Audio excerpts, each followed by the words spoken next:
They must tell the truth even when they are being told by district policies, local, state, and federal laws that they must base their own school teaching and behavior on lies.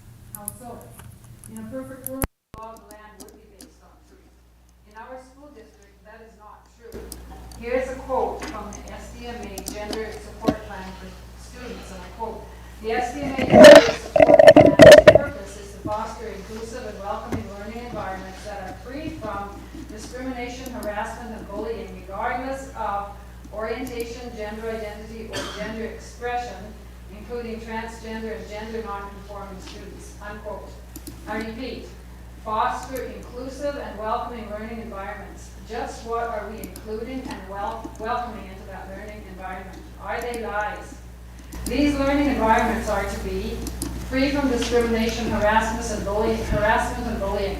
Certainly we want no discrimination, harassment, and bullying. That is pretty basic, and I do believe that most teachers in the system are taught to spot this kind of bullying behavior. But let's go on. I quote, "Regardless of orientation, gender identity, or gender expression, including transgender and gender nonconforming students." Here the lies continue. Who is a student with a peculiar orientation, gender identity, or gender expression, including transgender and gender nonconforming students? Define them. Well, our gender policy plan does define some of them, and I quote, "For the purpose of these guidelines, a transgender individual is an individual who constantly asserts a gender identity or gender expression at school that is different from the gender assigned at birth," unquote. This is a bunch of verbal gymnastics designed to hide the lie that Chloe was being told. If you feel like a boy when every particle of your DNA indicates that you are a girl, you can try to change into a boy based on feelings. Lie, lie, lie. As Chloe reminded us, there's nothing kind or professional about affirming lies in children regarding their sexuality. Another quote, this time directed at the school staff. Quote, "To provide professional development to school staff regarding gender identity issues," unquote. The conscience of the staff becomes troubled when professional development classes are provided in the schools to reinforce these lies. They become intimidated to follow the plan when many of them see through the lie but don't want to say so. Lies harm children. Bad ideas have victims. Change the gender policy plan. Thank you.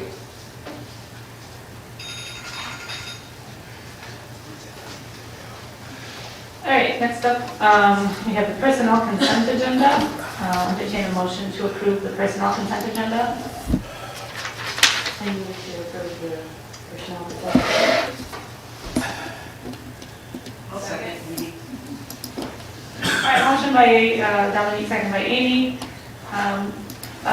Board members might note there was a late addition to the personnel consent agenda. Any questions or discussion on this? All right, seeing none, let's vote.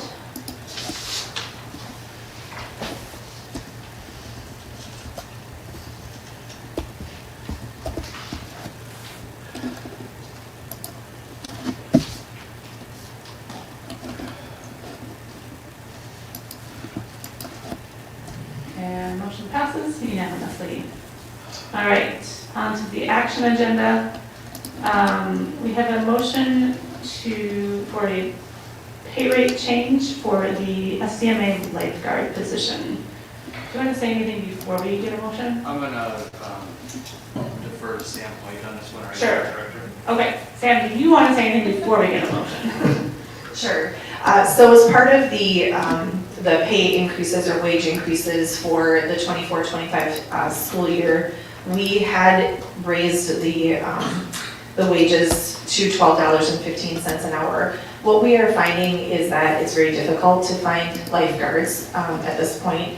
We have some circumstances coming together where we need to have 2 lifeguards on at the same time because of the volume of activity that we have in the pool. And additionally, we've got some that will be leaving to go to school or won't be able to work hours that they're currently working during the summer. So we are proposing an increase to $15 an hour. We also have some competing factors. A couple of the people sitting behind me, the Parks and Rec Department has also increased theirs, and so we would like to continue to be competitive with what is being offered in the community. All right, so we'll entertain a motion on this. So moved, Dave. Motion to approve the, Motion to approve the update of the wage to $15 an hour for lifeguards. Second. motion by Abe, second by Michelle. Any questions? Does our new wage match with the city attorney? I believe so, that's my understanding.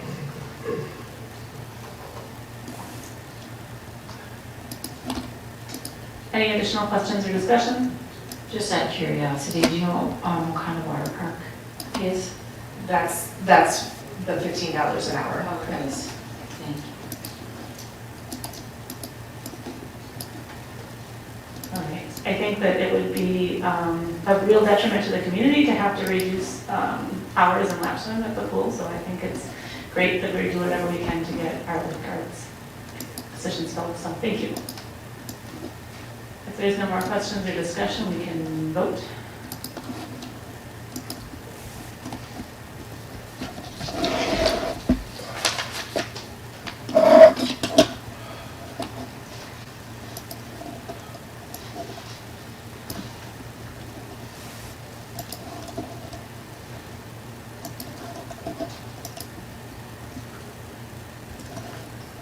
And motion passes unanimously. All right, next on the action agenda, we have year-end budget transfers. Do you want to speak on this before we have a motion? I have. Sure. Yeah. This time of year, we often bring forward to the board a recommendation for budget transfers. We always try to make wise decisions to maximize the use of resources in the school district, also maximize our state aid, which in turn lowers the property tax burden of our local community. When we look at the budget for 2023-2024, you all know that we worked hard to use the pandemic funding that was expiring at the end of the school year. Also with higher interest rates, we were able to have higher interest income, and then some pretty good savings from a warmer than typical winter. Also, as the board knows, some significant changes to the district's health insurance plan design were made. And like always, we've had very good consumerism by district staff and wise budget management. Because of this, we have the opportunity to transfer dollars into Fund 46 at the end of the year. Any transfer made into Fund 46 needs to be done by July 31st if it is to be applied as a shared expense and maximize state aid for the 2024-2025 school year. This does not provide the school district with additional revenue in 2024-2025, but allows us to have higher state aid and lower the tax levy. So it is recommended that the board approve up to $2 million to transfer. It is possible that transferring that amount may reduce fund balance a little bit. However, it still is a wise decision because it maximizes state aid. Also, it provides funding for Fund 46. As you're aware, on the level 1 cut list for next year, there is no planned contribution. Fund 46 was scheduled to be funded out about 10 years. However, as we saw with the pool project and inflation and the increasing cost of equipment, materials, and labor, I am not very confident that that capital improvement fund is still funded out 10 years. So this will help that to allow us to maintain our roofs, boilers, and other capital equipment in the school district.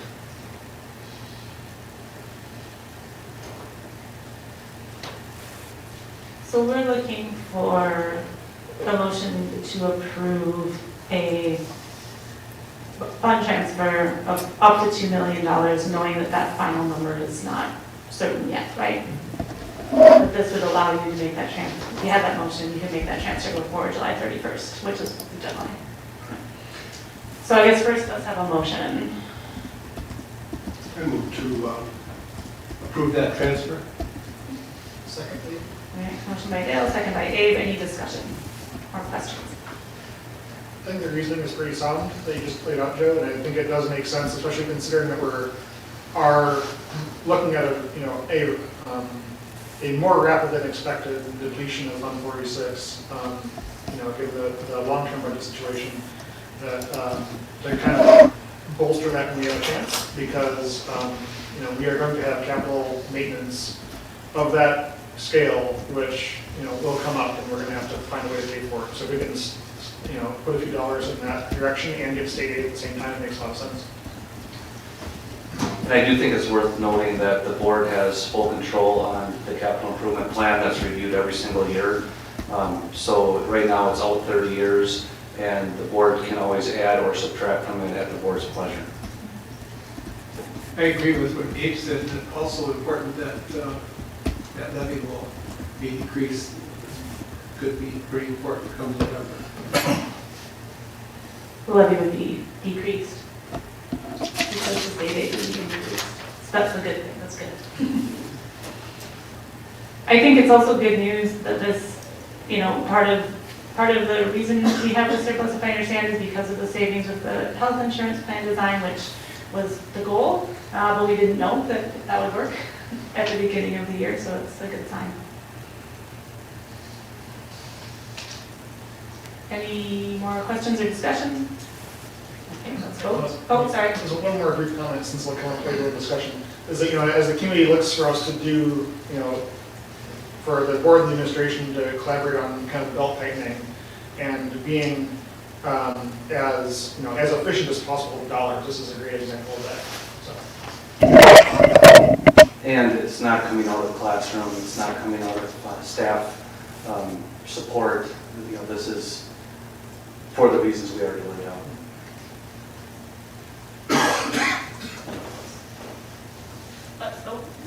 Let's vote.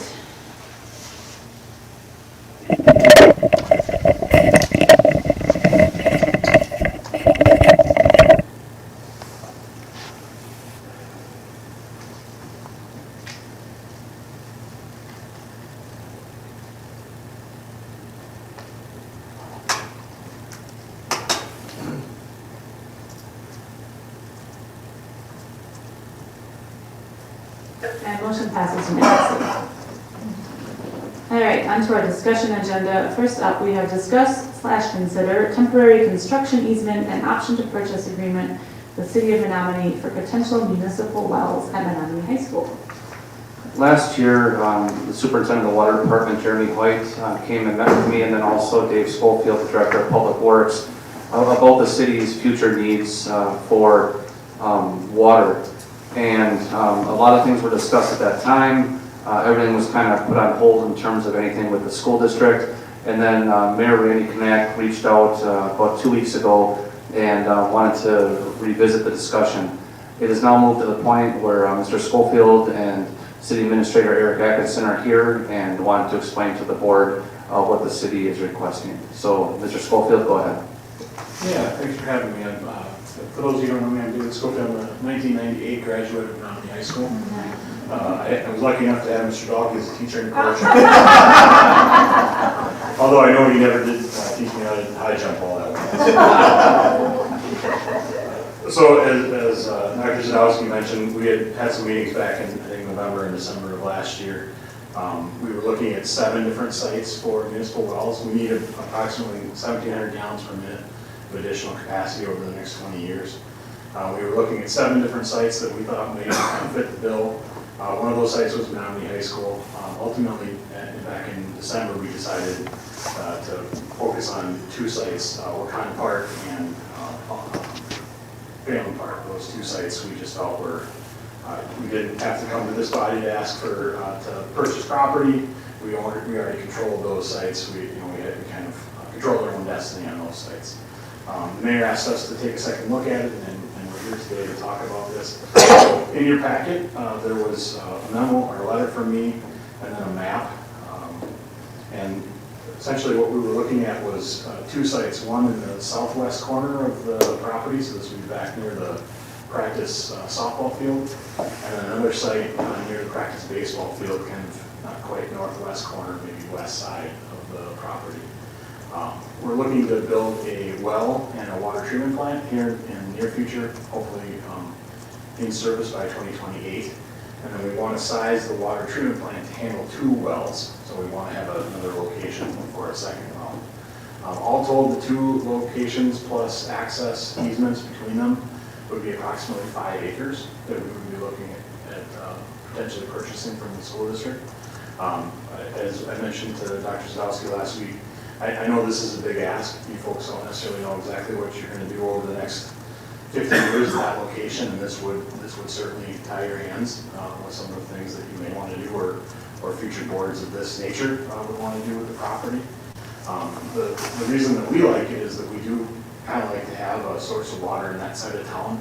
We do get some water age complaints in the Fricklin Drive area because it is a long way from our other sources of water that are downtown, fairgrounds, and up near the Cannery Estates on Tanner Street.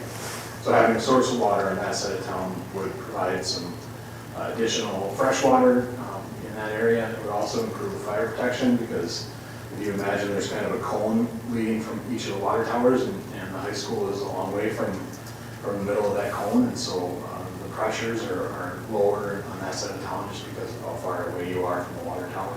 This will allow us to raise that pressure. Now it's maybe 1 psi or 2 psi, but to some extent it provides some additional fire protection.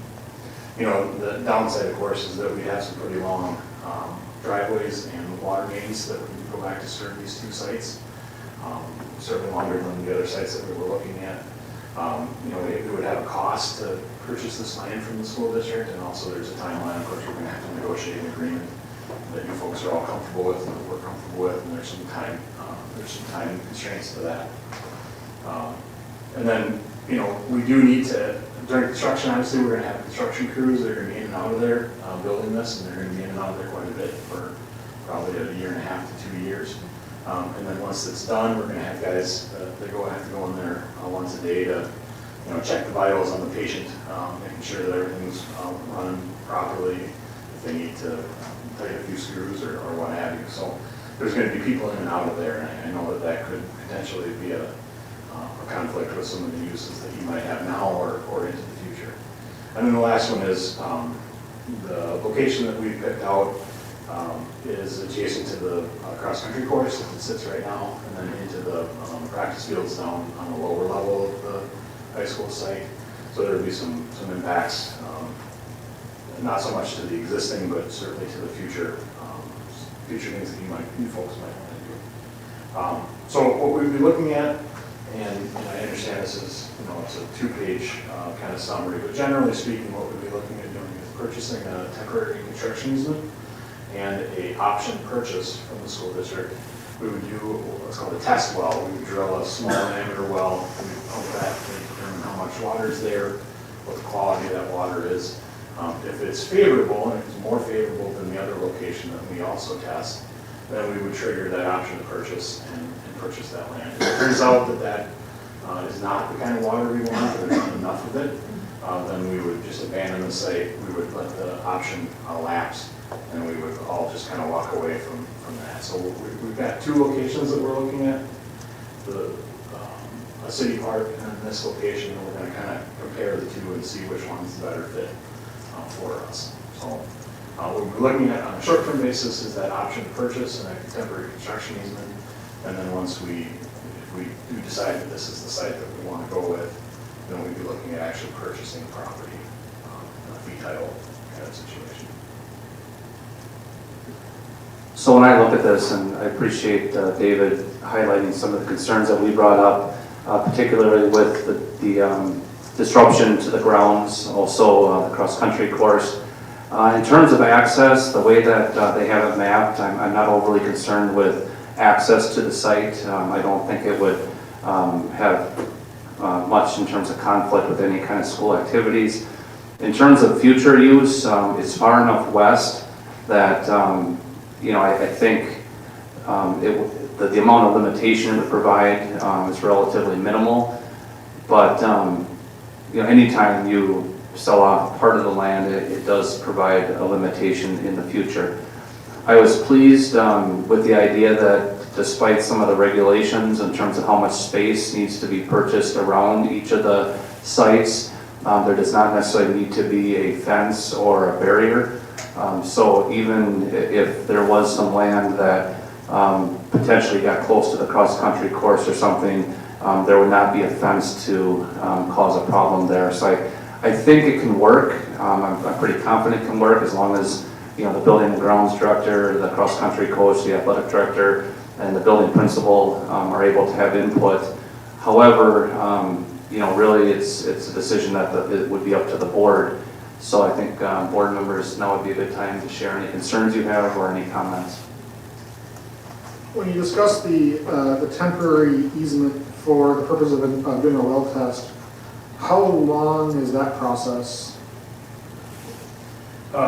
Temporary well and then the testing of it is probably on the order of 2 months. We wouldn't be in there every day, but there would be a drill rig that would come in and probably be in for 2 weeks. And then we would do testing on that over the course of maybe another month. So I would say approximately 2 months. So that would involve, and a drill truck presumably and the crew to work on it and doing the testing and then some pumping equipment, but it wouldn't be any permanent structure or beyond the initial well? Yeah, there would just be there'd be a casing pipe that would be sticking out of the ground by, say, 3 or 4 feet. And we would lock that until we're done with the comparison between this site and the other site. And then if that is, let's just say for argument's sake, we decide not to go with the site, we would backfill that well with bentonite chips and we would cut that off below the surface, and so that you wouldn't even know it was there. And then on this map, you have the squares that got the little white boxes, which are the kind of label, and then the larger square, which I guess is the 200 by 200 square dash, Yes. right? So, and presumably am I correct in saying that, in assuming that the utility and access easement, the long purple and teal lines, those are presumably below ground? Yeah, the water mains and the water main, sanitary sewer, and the raw water line, those would all be buried Right. 8 to 10 feet below grade. The driveways would be on the surface. Right, so it'd be a driveway along the easement to do access and maintenance. So what would be the above ground structure in those dotted boxes? So the dotted boxes are, you're correct, it's a 200 by 200 foot site.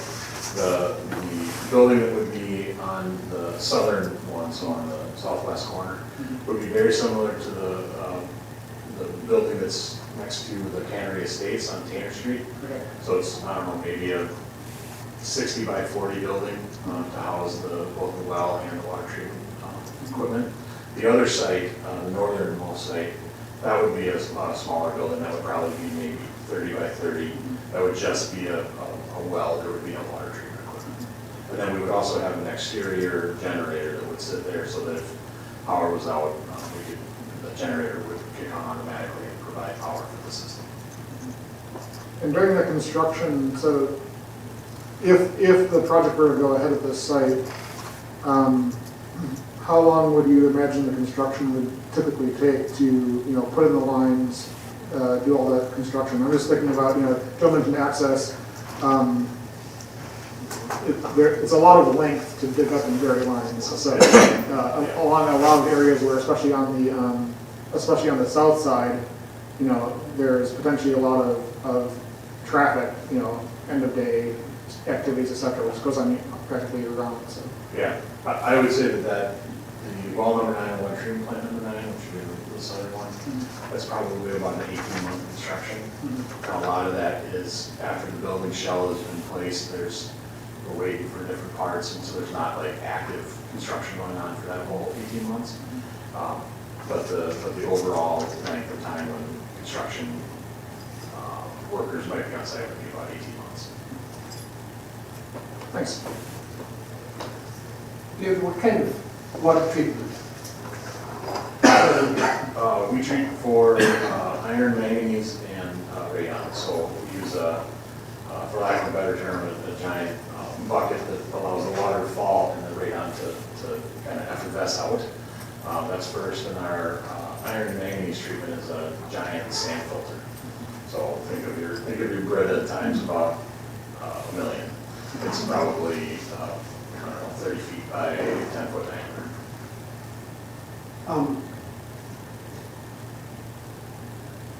One of the possible things that Joe mentioned is with that southwest, with that filter building, could that be moved west a little bit to avoid potential? again, Joe mentioned the principal of cross country and athletic director all going to have to look into this, but I was just thinking that that would be one of their concerns. Yeah, the ground starts to, well, two things. First of all, we can't move too much further south because we do have to have a separation from the existing sanitary sewers. And so there's a sanitary sewer on River Heights Road that we have to stay away How from. about west? And then west, At the, yes. How, what's the noise, the acoustic noise profile of these facilities when they're operating? Are we gonna have like, outside the softball fields, are we gonna have, loud machinery, loud pumps and buzzing and things like that, or what's the? The equipment itself is relatively quiet. It's inside, it's enclosed in the building. The one thing that is loud, and I know this from experience because my office at work is about 20 feet from it, is the generator. Yeah. It is quite loud. And it has to run at least once a week to just kind of check itself. And then if there's a power outage, and that, that sounds like someone revving the engine on a semi truck. So That's presumably the same situation with the high school where, the generators will run if necessary in the same situation, so. I had another question, but I'm curious about the generator testing once a week. I assume that could be timed to not be a disruption to whatever's going on there, or? Yes, we Okay. can set that. We do have one resident that lives next to one of our lift stations, and she has a very specific time that she'd like it to run, and so we can accommodate that. Great. If the power goes out, Sure. all bets are off. Right. So you said, oh, go on. Well, I was just gonna also ask if you had to follow up on that. but go Sure, the ahead. generator to be wet by the well number 9 site. Yes. That's so far away on the other side of the pool and field house and the huge hill there. I really don't see that to be much of an issue for the school. There might be some people on here. The residents may feel differently, but the school, not so much. And then with the 18-month approximate construction timeline, I assume, do you know how long sort of the trenching would take in thinking about the disruption to the cross-country course or other activities there? Do you know how long that window would take and if it can be timed to the school's usage of it? Or usage of that land specifically? I would say probably we could. Ultimately we pay more for construction if we shorten windows and make them do it in a certain period of time. That we pay for the inconvenience that we give to the contractor or the convenience that we give to the landowner or the adjacent property owners. So we probably could. I would say that the active construction, they're going to get probably 200 feet a day through there. I want to say that was around 900 feet, so they would probably be through there in, let's say, 3 weeks, just for argument's sake. But then they have to come back and build the driveway on top of that. So, active construction there, not a tremendous amount of time. But they're not going to want to put the asphalt driveway on there until construction's on, because they're not going to want to damage the brand new. So it would be a gravel driveway through most of the construction. And it's a relatively short time period that we would be concerned with in terms of the cross-country season. There is FIAD that uses some of those areas, but I'm pretty sure that would be relatively easy to work around. This is a real question for Joe, but has there been any discussion already with principal, building and grounds, coaches? Yeah, we had preliminary discussions, like David said, back in November and December, and I know Mr. Drake is here. And I think the items that we highlighted are already the items. I don't know, Mr. Drake, was there anything from your recollection that didn't get discussed that we had talked about in November? No, everything's been kind of laid out that way, right? I know I was concerned if the access was going to come through the parking lot where the buses go through, but you can see the plan that was developed does not have access coming through the main portion of the campus. It's really on the outer edge. It's not a whole lot different than them coming on Longview Drive, frankly. I was curious, so you mentioned a couple of park sites as other places that are in consideration, and I think, did you say Wakanda and Phelan? Yes. And Phelan would seem to meet the sort of geographic needs that you were describing. Do you know a reason why the school property would be preferable to that? So the Phelan site, the one limitation of the Phelan site is that Tanglewood Drive is the edge of the city.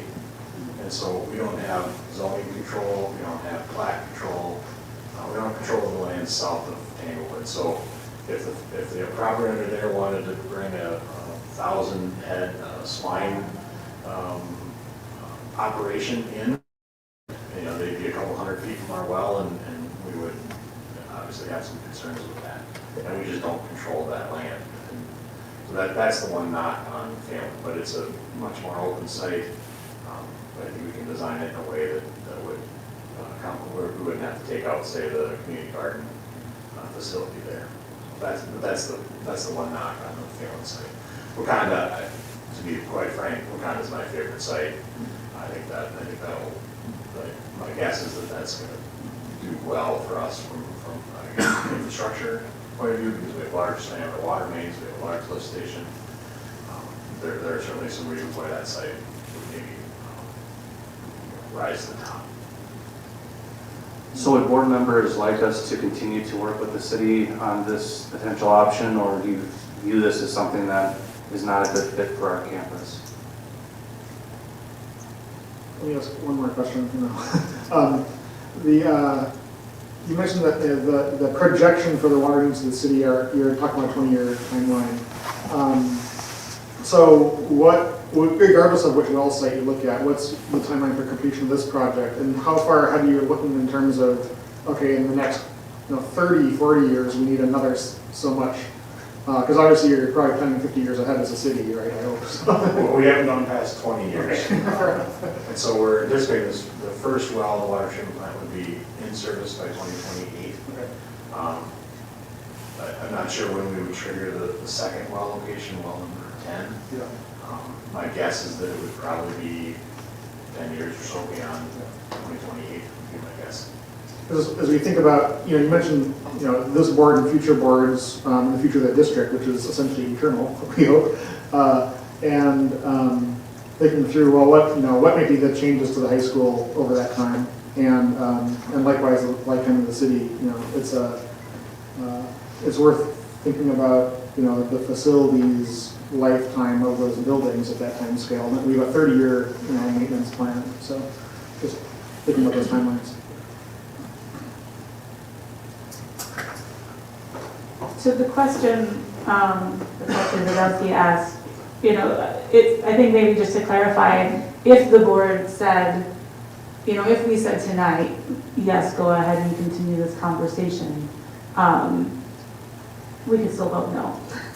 That wound up, right? If kind of like the answers to these questions felt like they were unfavorable, or if we've had, no offense. But I just want to make it clear, like, what the process is tonight wouldn't be by telling these folks go ahead and keep the conversation going. We're not necessarily making a decision. Right? Correct, but like Gabe said, if the board is concerned with the idea that, decisions may need to be made 50 years from now, and you don't want to make a decision today that would restrict those decisions, it'd be nice to know that for all parties, so that additional time and resources are spent investigating this option. My question is, they're going to build a temporary well just to test it to make sure it's going to work. So if we were to say that would be okay, and not, and maybe give consensus to that, and then see where it goes after that, because maybe it will turn out that it's not a good site, and then that would just, we wouldn't have to worry about it. But then, if it did turn out to be a site, then we could revisit again to see if we wanted to keep going with that. From the school district perspective, that would provide us with the greatest flexibility. However, I understand the city's concern that if they're going to invest the resources of putting the temporary well in, they would also want the agreement with the option to purchase, and I think that makes sense. Yes, that does make sense, but I thought maybe, that's something that we could think about it after that. So what's the timeline at which the city would like to be certain of decision by the board to allow this to proceed or not, regardless of whichever discussions, proceed. But is there like a drop dead date by which you would really want to know for certain? You said 2028 for, finalizing it, which means you're back up 18 months. Maybe, 2026, you'd have to have all the things signed and filled out. So then you're looking at 2025. So I mean, you're not talking about next month presumably, but maybe over the next, Yeah, so we'd hoped to do the test wells this fall. So I would say over the next probably 2 months. Dr. Sadowski mentioned it. My biggest concern with this discussion is if we spend 6 months on this and we get to the point where it, for whatever reason, it can't happen, we could have been working on the test wells on the other 2 locations. So I appreciate your point of view on that. I guess if that's the expectation, we would probably have to withdraw because we need to be pursuing the project as we in a timely manner in order to finish it by 2014. To that point, if you drill the test well on the school property, would that mean you would not be doing test wells on those park sites, or would you be doing them kind of concurrently? We're going to do 2 test wells. Okay. Wakanda will surely be one of the test well sites, and then it's between Menomonie High School and Family Park together. This was kind of neither here nor there, but I'm curious. If you've talked to is it town of Menomonie, right, that would be bordering on south of Tanglewood Drive? I believe it's town of Menomonie. And have you talked to them about protecting a well site there? Just kind of curious if there is anything that the town can do. We do not have extraterritorial zoning powers with the No, right, but I mean, they do. Sure, yeah, we have not had that discussion. Okay, curious. One option we haven't talked about is, would it make any sense for the city to pursue the other 2? And if you run into a problem where you simply feel like your second well is not an option, at that point, maybe come back? That's another potential solution that the board could consider.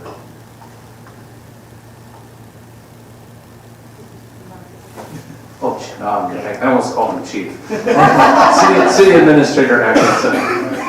That's okay. I appreciate that. So, one of the things I just want to mention to this board, if there is hesitation on wanting to do this agreement, and I realize that a lot of boards want to try to be good partners, and we value the partnership with the SDMA.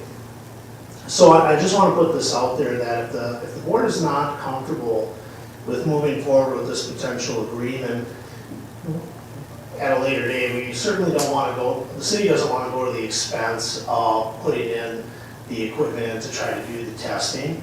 And if the board is thinking, I don't know if we want to set this aside because we don't know where we're going to be in 50 years, the city is very much okay with you taking a pass on it. So I don't want to feel like there's this pressure to have to do this partnership and then handcuffing yourself down the road. We just want to know what's worth for our investing, for our funds too. Your site does have some good possibility for us, as Dave explained, to try to provide water access to that portion of town that has had some issues. But I just wanted to share with you that we understand that if you think that you may have some future use for this, or you don't want to tie up a future school board with a decision as to what to do with that property, we understand and we can work with our other well sites that we're taking a look at. So I just at least wanted to share that with this board. at some level, and this is, it's a real estate agreement, right? And I'm not asking for numbers at this point, but I've never thought about what it means to value what's the value of 5 acres between two government bodies? How does the assessment process actually work? I honestly have no idea. Well, generally, what we'll sell, or what we sell our land for, is right around $40,000 per acre. So that's usually what we take a look at for a target. Of course, we're always happy to pay less when we're acquiring acreage from somebody, so there's always that option. But that's right around with what we find acceptable for us to be able to purchase land, if we find it valuable within our future plans. But even at 5 acres and $200,000, when you think of the scope of 50 years, it certainly would be nice to have $200,000 for next year's budget. But when we look at the scope of 50 years, it really should not be a triggering factor for the decision. I guess I'm still curious about the answer to the question that you asked, though. I mean, is it something the city has considered to test those 2 sites and come back to us if one of them isn't to go? If you don't have the appetite to do this right now, yes, we are prepared to go and test those other 2 sites. If for whatever reason those 2 sites do not become valid sites for us, I think, yes, we would consider coming back to the school district and presenting our case that the other sites didn't work, ask for reconsideration. And again, we always respect your decision too, because you have to do what's in the best interest of the school district. But certainly, we would go to the other sites. We wouldn't take this one totally off the table if those sites fail. So are we talking 1 well altogether from these 3 that you're going to get to help the city, or is it 2 or 3? Yeah, ultimately it would be 2 wells. Okay.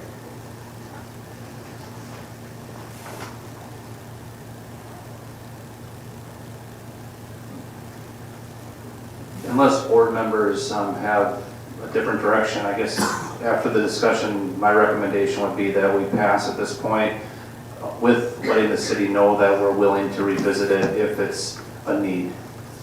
Does anybody disagree with that idea? That's what I wanted to say. All right. I was going to say the same thing, so I mean, I'm in consensus with that. So happy to partner if needed, but at this point, we'll defer. Thanks, guys. Yeah, thank you for the consideration and your time. Have a great evening. Thanks for being here and answering our questions, and for this, the work you went into preparing this proposal.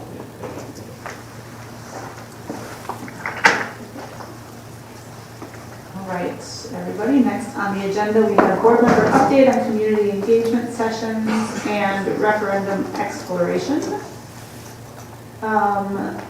We have some updates from the last few sessions that have been that have happened. There were notes from Abe and notes from Emily and Amy, or from Emily. And so, sorry, this is confusing. Abe, you sent an update this afternoon that I don't think is in board, maybe there's board docs. Do you want to say anything about it? So I had, since Dominic and I were there together, I double checked with her if my notes were complete, and she had a couple of details to add, which I inserted into the document, and I just noticed it right before the meeting, so I apologize for that. If after the meeting you want to reshare that document, so board members can read those comments, maybe, kind of, I think they're kind of details in there, so it's not necessarily worth elaborating. Oh, I see. Okay. Any questions, or does anybody want to chime in or add anything to this? Amy, you were also at Tumbling for Tots. Yes, and Emily did a great job taking notes. I don't have anything to add. Anybody have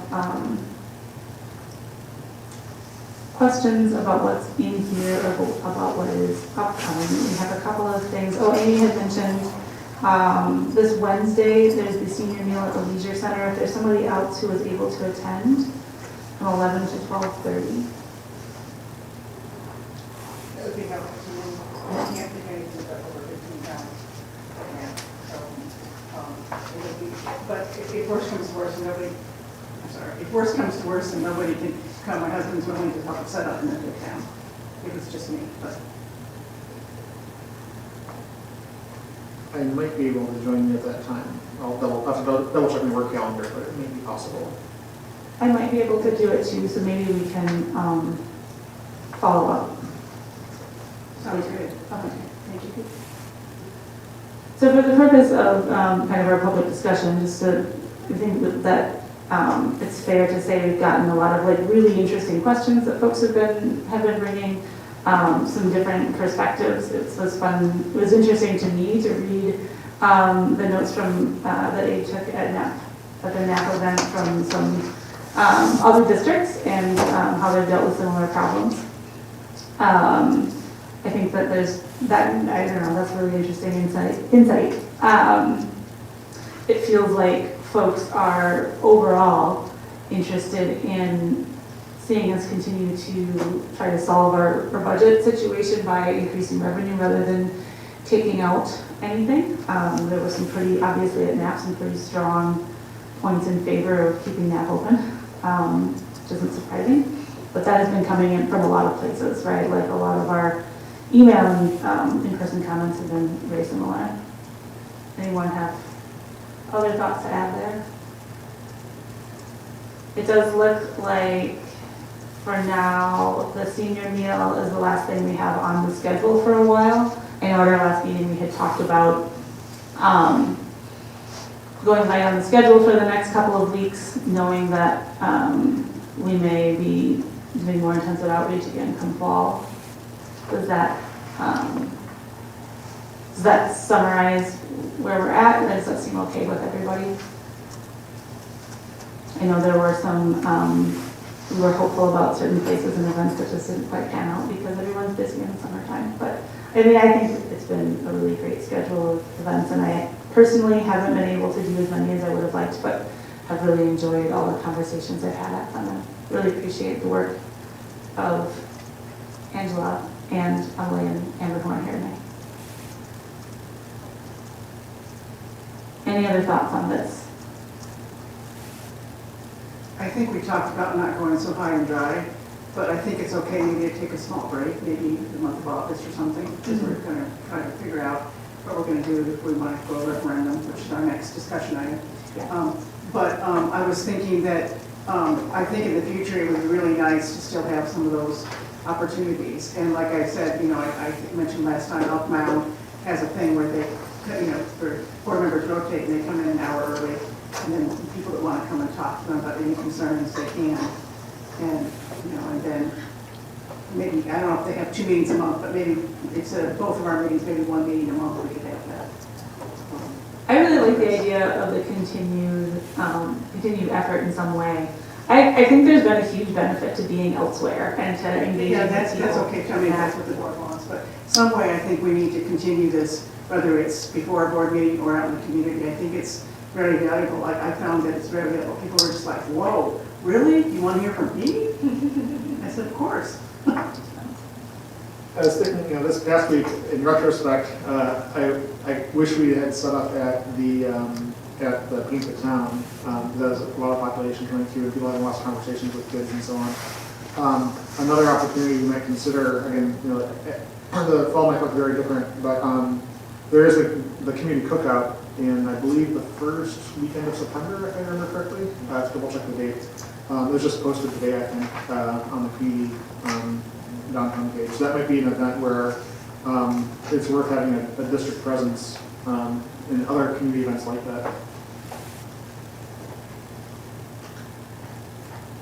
I think that's a great idea. I do too. And I think some of the power, a lot of the power of this is that we are going to the people. They don't have to come here. Sure.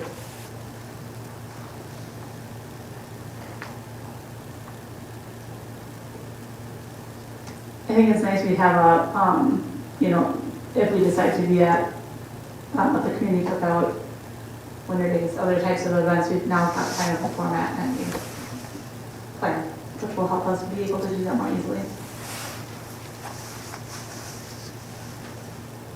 Any additional thoughts on this subject? Kind of ties very closely into our next agenda item, which is discussing a potential referendum resolution for November 5th.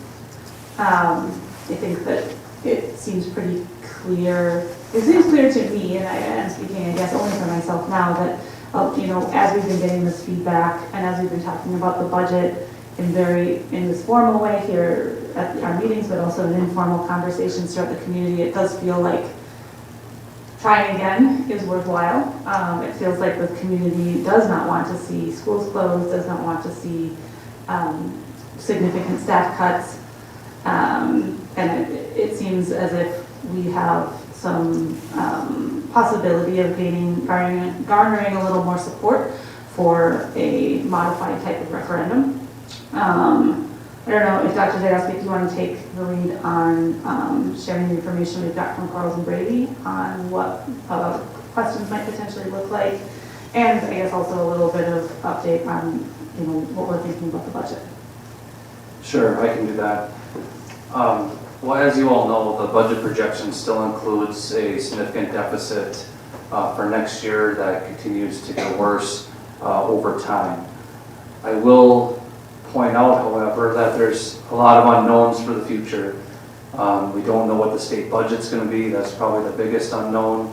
Also, we don't know what enrollment's going to be in terms of, our community demographics, other private schools, things like that. I would not anticipate, however, the budget to end up in a situation where it's much better than the projection. I think the potential for the projection to be, or for the actual budget to be worse than the projection is more likely than for the actual budget to be better than the projection. Knowing that, we are looking at a deficit for next school year of $2,001,776. That's with $1.9 million of budget cuts that the board already approved for the preliminary budget for next year. So we were able to make those recommendations for those reductions with minimal impact to students. Most of the budget cuts had to do with deferring capital maintenance contributions, also eliminating contingency flexibility within the budget. But there were other cuts, such as eliminating French as a foreign language in our school district, and then also eliminating technology coaches at the building level. As board members know, when we start looking at levels 2, 3, and 4, the cuts get very significant, and they have a large impact on both students and staff. In fact, when we look at those dollars, really the elimination of programs or the closing of rural elementary schools almost becomes the most reasonable and viable options if additional revenue is not achieved. The good news is that we do enter this situation with a healthy fund balance. The sky is not falling.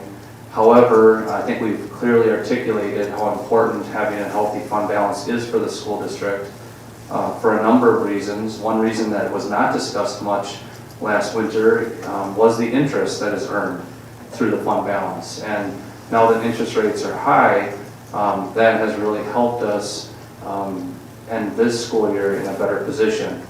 So as those funds deplete, you lose that interest, but more importantly, you lose the flexibility in the event that you need to borrow money with your bond rating. It also really puts pressure on cash flow. We know that we need about $11 million at this point to handle cash flow, and there is a little bit of space before we get to that situation. But when you start paying for ongoing expenses with one-time dollars, it becomes pretty bleak pretty quick. So that's kind of the budget situation. We heard loud and clear after the February 20th referendum that the fact that that referendum option was recurring, where it would continue into the future, was, I would say, the greatest concern that our taxpayers had. We knew that passing a recurring referendum was more difficult than a non-recurring referendum. We also heard concerns about the timing of the vote being on February 20th and the anticipated turnout for that date. Some people may have thought that it was better to have it as a kind of standalone item where people could really dive into it. At the same time, turnout and getting a larger voice is another concern. And I think the presidential election would be the greatest opportunity to receive the greatest voice from the community. We do know that we have a presidential election coming up this November, and I know some school districts that use non-recurring referendums try to put a schedule together where the presidential election would be the natural fit for referendum to come forward. One of the problems with the non-recurring referendum is that these costs are ongoing, and passing the non-recurring referendum almost always follows with another non-recurring referendum when that referendum expires. Not that that has to happen, additional cuts can be made. It does provide the community with flexibility, especially with demographic changes that could occur in the school district. But if you think about the term of a referendum, you know, with the 2024 presidential election, you know, 2028, which would be another presidential election. So that's something the board may want to consider. But that's kind of the summary. I don't know if there's any other questions that you had or wanted me to speak to.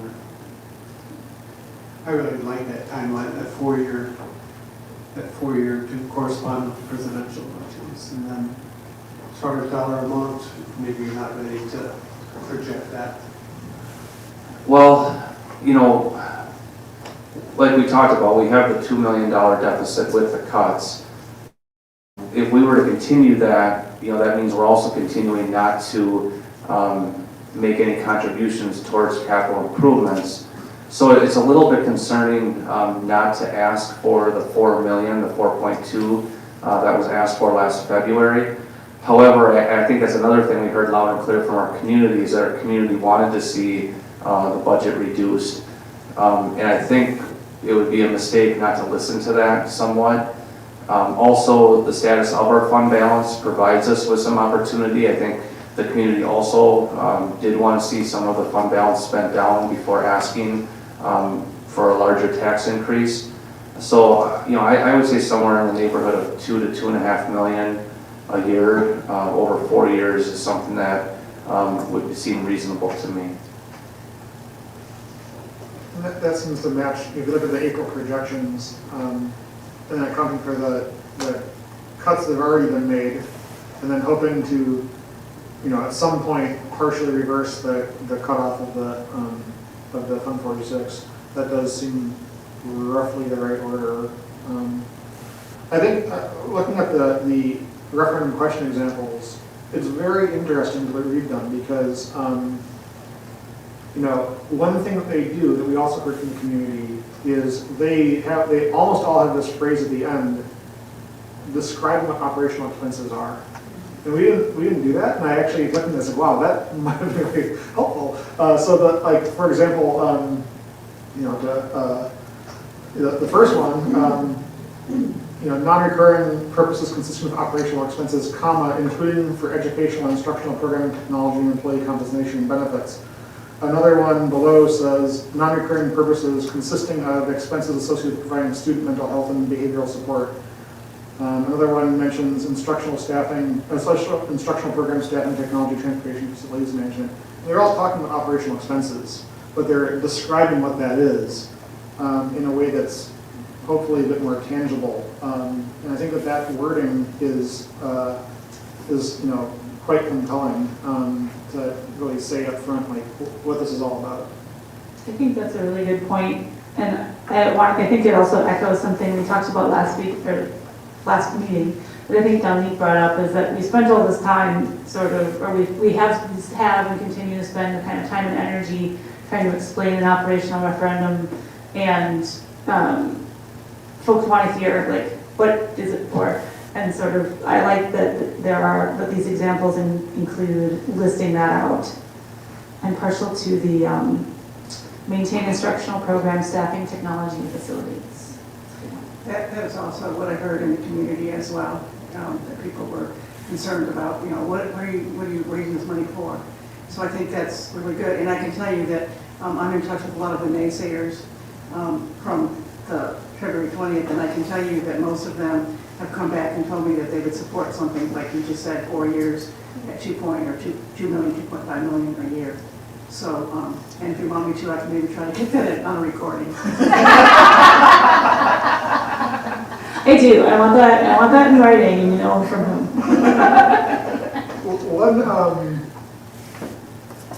One thing that was brought up in the community discussions at NAP was someone said, if you're trying to save, the rural schools, just tell people that, right? And I'm not sure how that really fits into this sort of language, but I think like, that's, as you were saying, like, the biggest number that we can save if we have to go ahead with, level 2, 3, 4 cuts is going to be, likely closing Napa and Downsville. It's just, just numerically, there's almost no way out of it. When you look at, 2 or 3 years down the line, it just looks basically inevitable, honestly. It's, a sad thing to say, but I think that is basically numerically true. And if there's a way to make that point about what the goals are, that, there are these things we're going to lose, and they're extremely tangible, right? We're talking about actual, schools and buildings, and actual programs. And, so I think that, as we contemplate this and think through what other districts have done, what are we really asking for, and how do we present that in a clear statement like this? I was wondering if the referendum question could say something at the end, like, it talks about all those things in these examples, but to say, but keep schools open, or keep schools, I don't know how you could word that, if that would be something you could put in there. Just to kind of be the oppositional point of view, it's not necessarily mine. I mean, I've heard from a lot of MAP residents about how important it is that school open. So, but if we went with that premise, who would we be reaching out to? The NAP population and the Downsville population. It's not a very big population as compared to Town of Menomonie, Red Cedar, City of Menomonie. There might be a lot of people in those communities that say, sure, close them. So I don't want to bank on that as being our basis for this referendum. I want to echo that because I think we have gotten a number of comments. I would say they're not by any means the majority, but a number of people who have said, why haven't you closed the rural school already? That's an obvious choice. I think those folks probably mostly don't have connections to those schools, but you're right that exists out there. And so I think there might be a way to kind of do the best of both worlds, right? Whereas some of these language examples allow us to emphasize we're maintaining our facilities, we're maintaining our staffing levels, we're updating our technology. But I think that's a good point to be maybe careful about putting too fine a point on this is exclusively for Napa and Downsville. I think also, like, maybe at some point, in my opinion, Napa and Downsville being open is very helpful for whatever it's in Wakanda. If people are concerned right? about class sizes. Yeah, so I do agree that there maybe is a fine line to walk, but I think that also should be a part of the conversation, that these kids and families that are affected by that closing are also going to go into spaces that are also already full. And to me, the thing that's so intriguing about these statements is that, these are all drafted by lawyers, right? So presumably they all pass muster as a ballot measure. And what they're all doing is, in my interpretation, not as a lawyer, but reading this kind of the way it's structured, is that they're saying, for non-recurrent purposes consisting of operational expenses, comma, and the things that come after that comma are descriptive as opposed to, proscriptive of what the referendum is in a legal framework. So it's helping, and it's informational content about what operational expenses are. And, I imagine, again, I'm not a lawyer, but just thinking about how referendums work,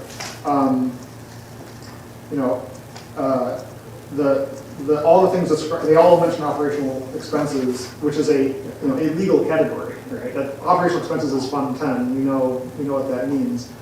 These other things are descriptions for the general public about what those things are.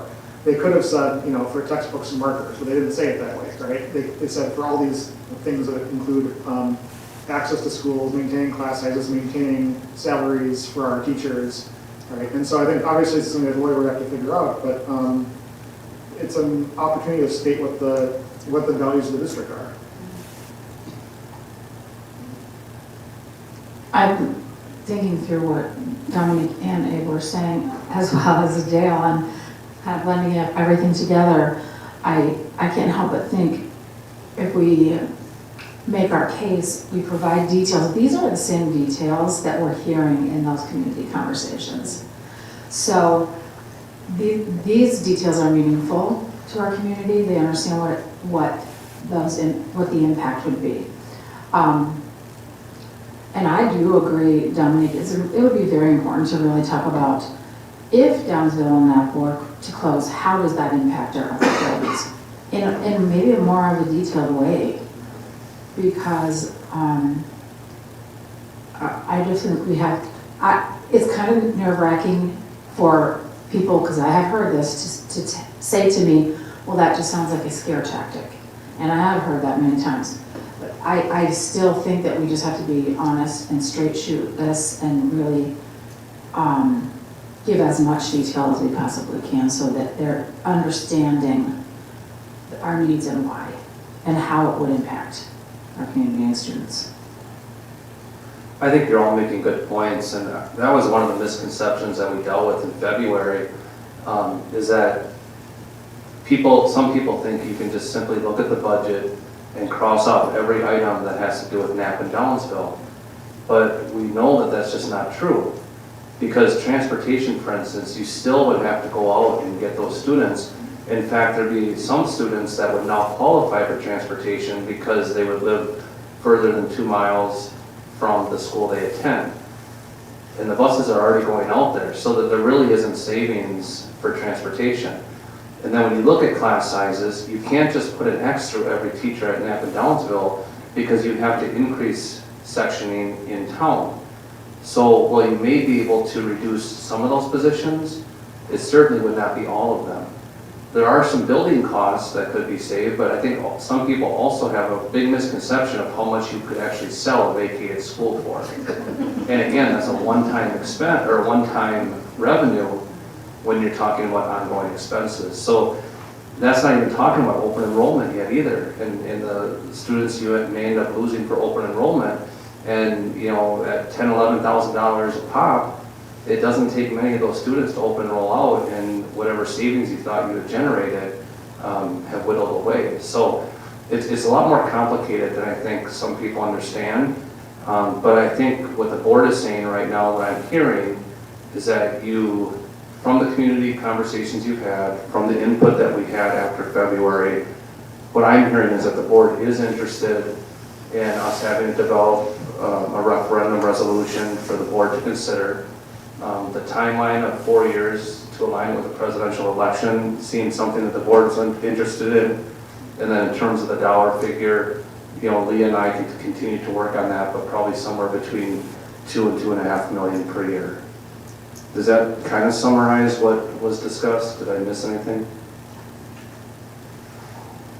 The 4-year timeline, to me, has a couple of added benefits. One is, obviously, the presidential election is a thing that will bring many people in to vote, and we wouldn't be accused of hiding it. It also would allow us, if it starting with this year, to kind of see through 2 state budget cycles for every referendum cycle, right? If I'm doing the math correctly, which would mean after this referendum, there are 2 chances for the state budget to do better by K-12 funding, if I may say so, before we go again. Which I think is a really important thing to think about, because we are in the situation, we're not in the situation alone, we're in the situation like all 421 districts in the state. And those are decisions that are made by people in Madison that could change. And so that cycle would allow us to see through 2 state budget cycles in between a referendum cycle, which I think, if we were looking at a timeline such as 3 years, I'm thinking out loud here, bear with me, but if we were looking at a timeline such as 3 years, we'd be cutting into that state budget cycle, right? And the 4 years is nice because it would let us see through those 2. Sorry, the budget negotiations are going to happen in 2025. In the summer, in 2027, yeah. right? So that will be the active discussions at that point. I think what we've laid out of the 2 to 2.5 and a 4-year, and even aligning it with an election where people will likely already be there, nails a lot of the concerns that we've had. Like, it shows that, you know, we've very, very much adjusted it to match the feedback that we've gotten. So I feel good about it, I think. It seems to me at this point, like 2 million would sort of cover our deficit for next year at least, or next year, or yeah. Obviously knowing that deficit will grow, whereas like in the immediate sense, 2.5 million would cover that deficit, plus allow us to reinstate some of the capital improvement contributions. Is that kind of more or less true? I think so. I think that's accurate, and I will say that the feedback that I've received over the last several years has been that our community has been real appreciative of the board planning 30 years ahead and trying to fund the future capital maintenance expenses as best as possible. So I do think that might be something to consider. But yeah, I think you nailed it, Rachel.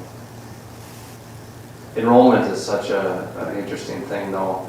You know, we were going through that today, and with Summit Academy opening up, and you know, trying to figure out how that's going to impact our enrollment. And it's not a huge swing, but again, when your revenue is based on how many students are in your buildings on the third Friday of September, there's a lot of predicting that needs to happen. Not only that, to mention that they get vouchers as well. Some of those students will get vouchers, which we know comes off the top of, Fund 10. Well, yeah, it doesn't really hurt our overall revenue for the school, but it does increase the tax levy. Yeah, and as we think long-term about, the budget and enrollment, just to kind of return to these numbers, so this coming year, the projected deficit, the current year, the deficit is going to be roughly 2.1, if you said right? And, looking at the projections from April, that's going to increase a bit each year. Was it roughly, let me get the graph up here, maybe, was it around $500,000 per year on those projections for the increase of the deficit? Something in that order, right? And so you'd be kind of, at that $2 million number, you'd be kind of setting the coming year, but there would still be, tightening, assuming nothing changes in the state budget, which is a big if, right? And assuming that enrollment stays steady, which is a big if,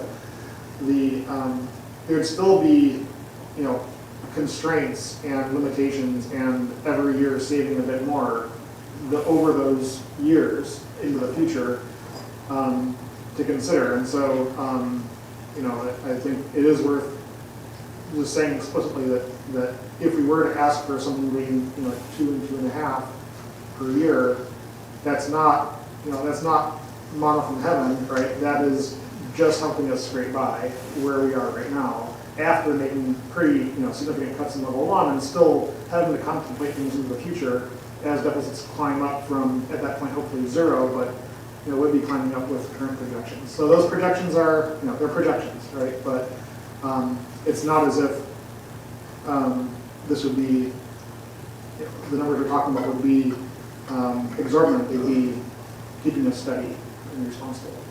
And again, the good news is that because of the status of our fund balance, even if $2 million or $2.5 million was not enough 3 or 4 years from now, the board would be able to make it through 4 years.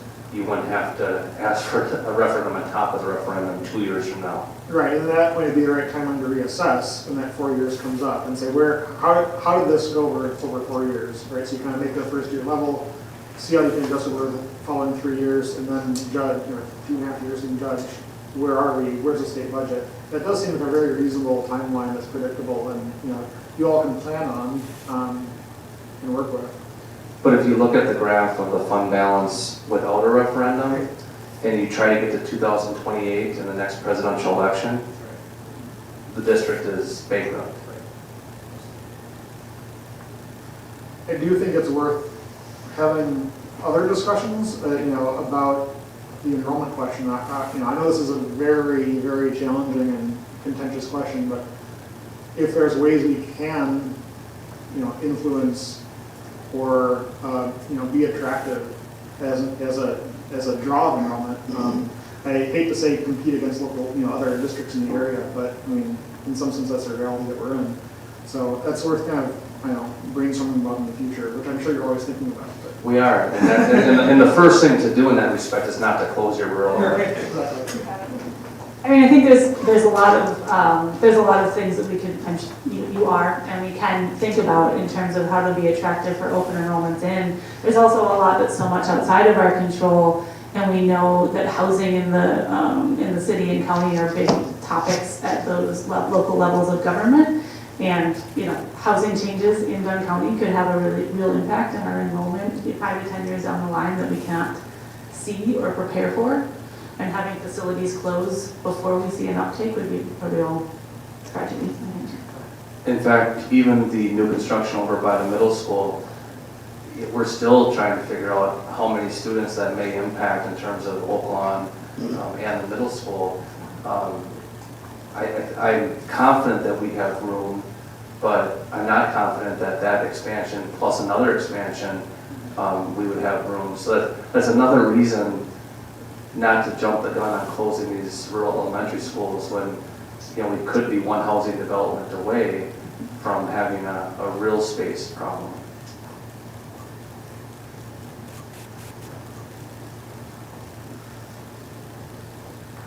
So in terms of what you would need from us tonight, I think you and Leah would be working on identifying like a correct number. I think you've got some guidance about what the board likes in terms of the wording, in particular, the kind of after the comma wording on these resolutions. Is that something that you could then just take back to Carl and Brady and get a solid proposal for us for the next meeting? Yes, and Rachel, I'm glad you brought up the next meeting because it is important that if the board wants to go with the presidential election here in November, we have to think about the deadlines. And by law, everything has to be delivered to the clerks within 70 days of the referendum, which would be August 27th.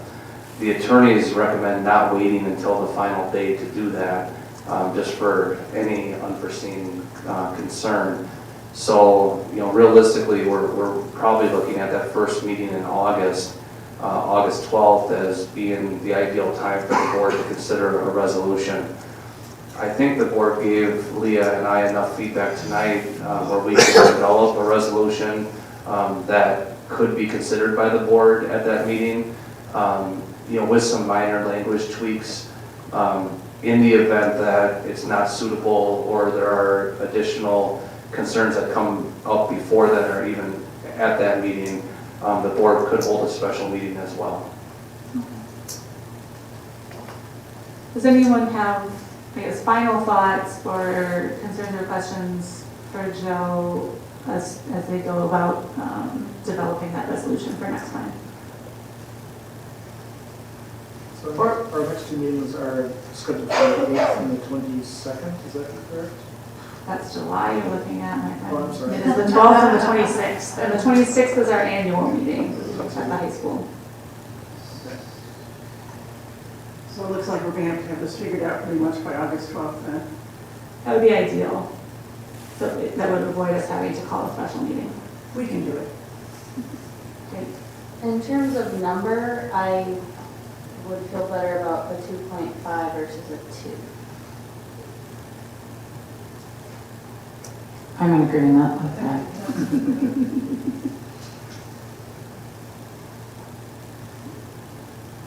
All right.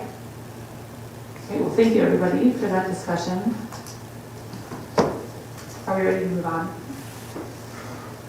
All right, next up, our annual student services report. All right, so I'm not going to read through it, but I'm just going to highlight a couple things. The student service report kind of goes through some of the departments that I oversee and help to support. For as far as special education, last year we went through what we call self-assessment, and so it intended to be a one-year process, but I've never seen it be a one-year process. It's always a multi-year process. So, and so we're still involved in that. And so part of our verification is we sent DPI some IEPs to review. They're looking at them and we're waiting for feedback on that. I am going to anticipate that we'll have some corrections to be made, because the purpose of this is a kind of a learning process. And I think DPI has, over the years, I've been doing this for a really long time and been through multiple self-assessments. They're a little more picky now than they used to be. And so I think some of it has come about because of some litigation and some complaints. So they're really trying to get districts to be really accurate when they're writing their IEPs, which is not a bad thing. So, but it is, I use this as a learning experience for teachers. I kind of go over student count, staffing, and students. I gave you a nice graphic that kind of goes over kind of how many students we have in special ed, how many per disability label, and then teachers and staffing that go along with that. Equitable services, so you just talked about private schools. We provide equitable services to our private schools. And that is, so this year, it is based off of October 1st, 2023 count. So we have 2 schools that had students during that time, which is St. Paul's and St. Joe's, that we provide equitable services. So these are students that are already identified with a disability who are attending a private school, and they're entitled to what we call equitable services. Since I've been here, and it's going to continue next year based on consultation with those private schools, we provide speech and language services to students that qualify for speech and language services at those schools as part of equitable services. So we have 1 speech pathologist that typically spends 1 day a week at our private schools providing direct services to students. And that will continue next year. Just for example, like Summit Academy, because we talked about that, they had 0 students last year because they weren't open, and so actually they're not entitled to any services. So any student that is special ed educate that is already identified with an IEP, those students are actually not entitled to receive any services through public funding, through us, through equitable services. But they would be the following year. They would be the following year, so they will be counted, so we will look at their student count, and we will count them this October 1st of 2024. So does that count like the individual student or the count? Like So we have third Friday in September, which is our total student count. Special ed, because of federal law, has a different count date, and so we are October 1st. So special ed is October 1st. But it's not the individual student. We count, we count all students, again, special ed, individual count of special ed on October 1st. So we do a new, different count on October 1st. Okay, thanks. Yep. Students with 504 plans, so that 504 plans are very similar to individual education plans or IEPs, but these are general education accommodations. And so currently, this last year, we had 94 students on Section 504 plans. And they are, typically, they are managed by our school counselors in the buildings. English language learners, I go over some staffing and student counts in our para-educator counts. Our home language, of course, our top home language is Hmong. Second would be Spanish. We do have some other languages that pop up within our programming. Gifted and talented. Last year we had 17 students identified with gifted and talented. I would say majority of them do not get identified until upper elementary, middle school is when we kind of see them pop up. It actually is a quite high threshold to really be identified as a Tier 3 gifted and talented student. Our school psychologists are the ones who evaluate those students. and help teams determine eligibility for gifted and talented services. I think right now at our high school, there isn't necessarily, I would say our programming that we have created through, collaborative relationship with CBTC and some of our universities have really expanded students' ability. Even non-gifted and talented students are doing some programming that once was probably only for students that were identified as gifted and talented. So, student health services. So we have 1 school nurse and 5 health assistants. Kind of go through what are some of the conditions at our high school, middle school, and elementary of the things that our health assistants help support students with diabetes, students with seizure plans, asthma and allergies. There are some tube feedings that are happening. Another highlight would be the Stop the Bleed kits.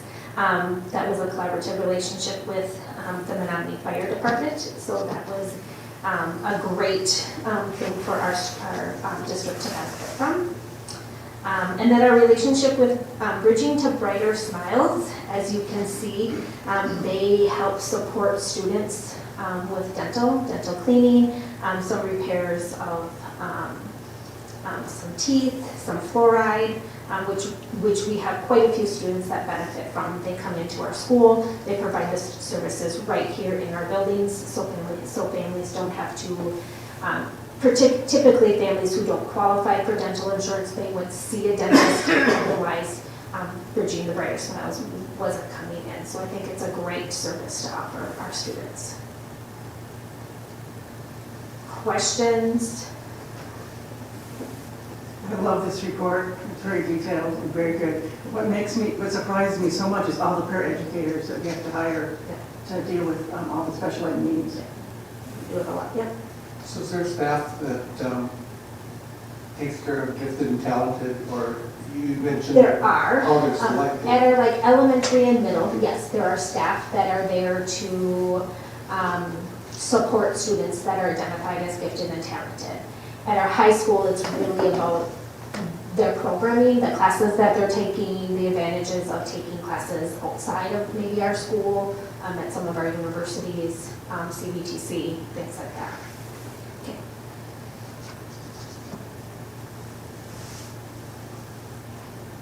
Other questions? Any other questions for Tanya about the student services report before she gets into the seclusion and restraint report?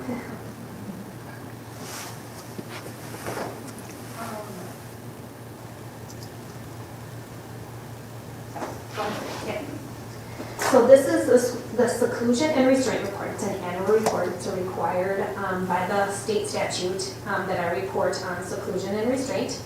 I kind of go over some of the requirements.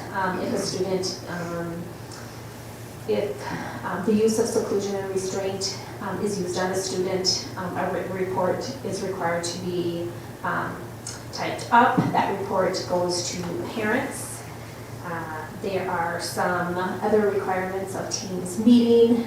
If a student is identified with an IEP, after the second incident, the IEP team must reconvene to talk about positive behavioral supports based on a functional behavioral assessment. So there are some requirements that go along with that. I receive every copy of the written report, so I keep a copy of that as well, and it also goes home to the family as well. So then I kind of give you some numbers based on the building and the year. So it's the total number of incidents, the total students involved, and then the number of students, of those total students, how many of students have IEPs. As you can see, our numbers for this year have increased based off of previous years. And so myself, as well as our 2 staff members who are identified, who are trained to be nonviolent crisis intervention trainers, have kind of discussed this a little bit and trying to understand why. I think there are kind of 2 reasonings that I kind of came up with.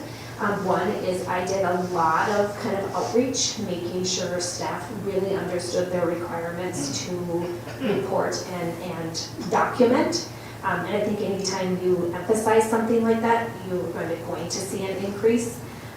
Also, we've had 2 students this last year who had significant struggles outside of school that impacted what was happening in school. Some pretty significant trauma events were happening that triggered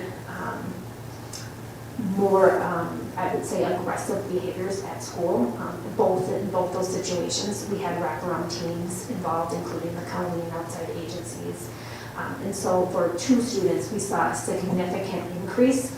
I would say towards the end of the year, then you saw that drop off as we were stabilizing some things that were happening in this. We saw a decrease, but again, anytime when you see that and then you're trying to provide some intervention, you're going to see an increase in behavior before you see that decrease in some of that behavior. So that's kind of my reasoning of why I probably saw an increase in both of those incidences. So. And in terms of that increase, are you saying that it had sort of started to level out by the end of the school year? Yes, for those 2 students, yes. And do you feel like that'll hold for next year? I know one of the students is not returning. Oh. And I would say the other student, yes, I think some things, some pretty significant things were stabilized both at school and at home. And I'm hopeful that that's gonna help with that, so. And we've talked several times about the pandemic and the ongoing impacts of the pandemic. And this would be one of those where there are a number of students, especially at the younger grade levels, that it's pretty clear that some of the socialization and some of the behavior was impacted. And I think this is part of the results that we're seeing. And like I always say, like when we talk about like seclusion and restraint, especially particularly restraint, when I get those reports, they have to report the number of minutes that a student was in that restraint. It's typically reported in seconds, not in minutes.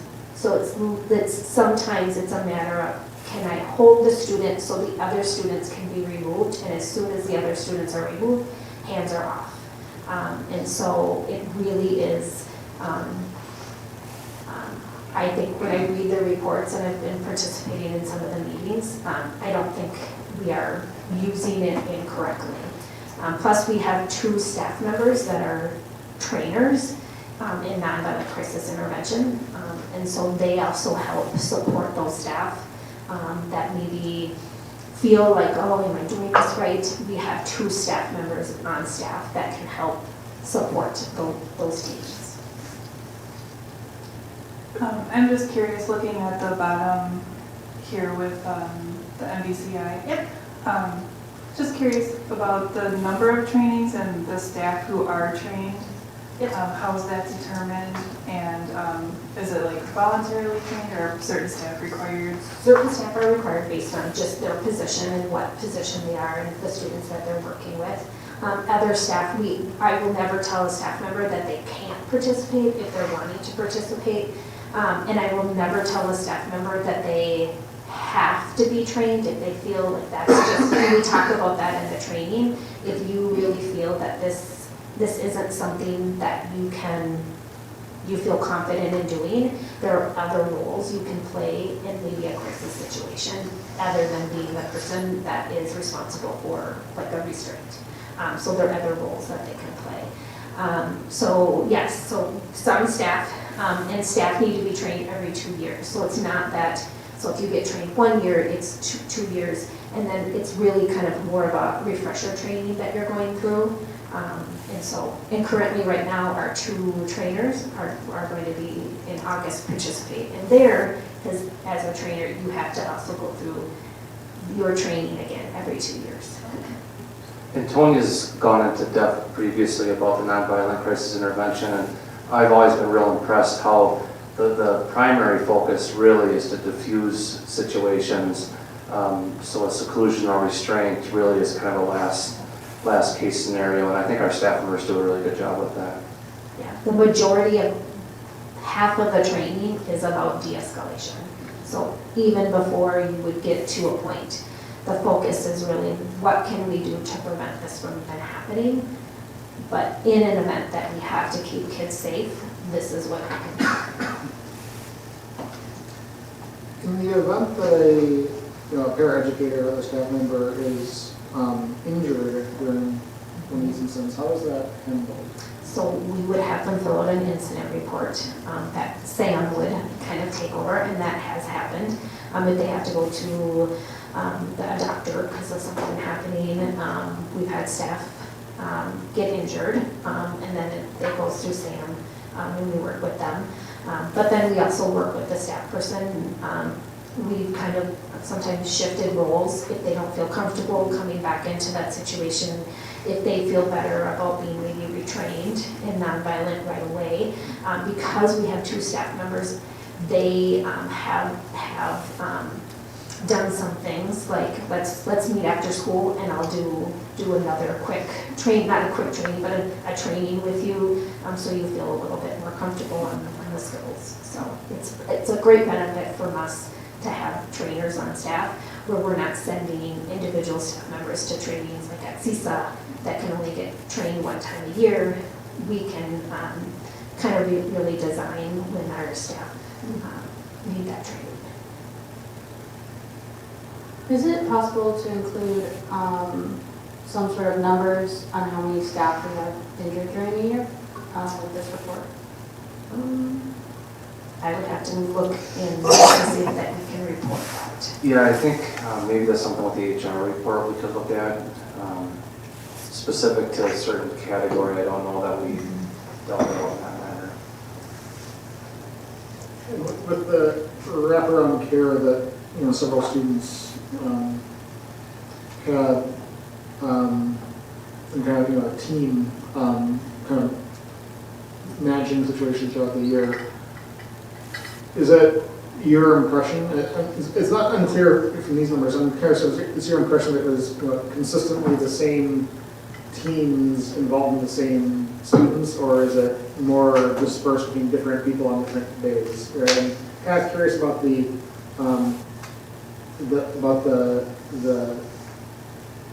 how the incidents that become the point of seclusion restraint are distributed throughout the people who are trained, right? So not to pinpoint anyone, but to kind of to get a sense of how many incidents are successfully diffused through de-escalation before seclusion restraint is necessary. Yeah, that would probably be really hard to answer because you're diffusing a situation in hope, and you don't know if it's ever going to get to that point. Even if you didn't do anything or you did something completely different, you would know if it would reach to that point or not. So it's hard to know if what you're doing is, if the diffusing is actually working to prevent seclusion and restraint. I think our staff do a great job at trying to diffuse lots of different things, but not knowing the ending, it's hard to answer that.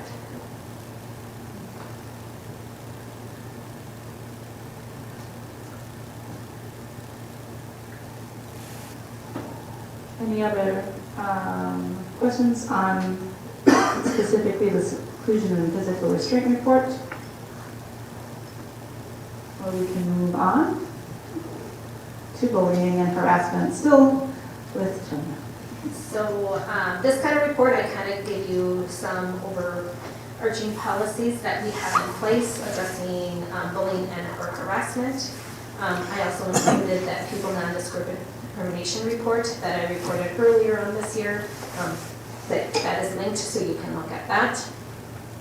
And then I also give you the numbers as far as what was reported, data taken from EduClimber, data indicating the reports of bullying and or harassment per building. So as you can see per building, what was reported as bullying and or harassment.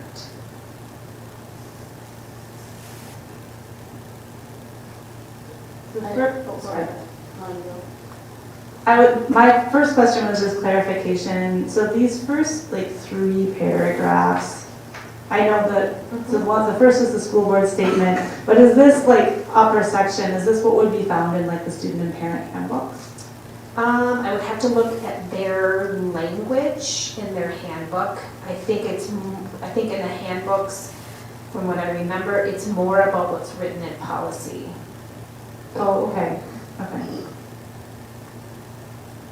We do have a district harassment reporting form. I think we're looking at possibly making some few adjustments to that form that will come back later to you if that's a direction we are thinking about going. We do have an online reporting form for students, staff, parents that would like to not do a written form but would like to do a report form. And then we do have a bullying prevention zone part of our website. I guess